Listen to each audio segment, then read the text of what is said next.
અમદાવાદમાં ડોક્ટર વૈશાલી જોશીના આપઘાતને 1 અઠવાડિયા જેટલો સમય થયો છે, ત્યારે હવે આરોપી પીઆઈ બીકે ખાચર સામે ગાયકવાડ પોલીસ સ્ટેશનમાં ફરિયાદ નોંધાઈ છે.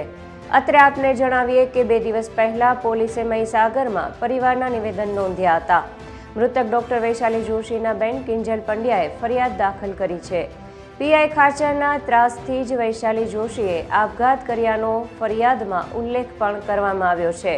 ગાયકવાડ પોલીસે આઈપીસી 306 કલમ હેઠળ ફરિયાદ નોંધી કાર્યવાહી હાથ ધરી છે. વૈશાલીએ ક્રાઇમ બ્રાન્ચના પ્રાંગણમાં આપઘાત કર્યો ત્યારે ખાચર પોલીસના એક વાર્ષિક સંમેલનના કાર્યક્રમમાં હતો અને ત્યાં જ તેને ખબર પડી હતી કે વૈશાલીએ આપઘાત કરી લીધો હતો. તરત જ તે ત્યાંથી નીકળી ગયો હતો અને કોઈ અજ્ઞાત જગ્યાએ જતો રહ્યો હતો. હજુ સુધી તેની કોઈ ભાળ મળી નથી.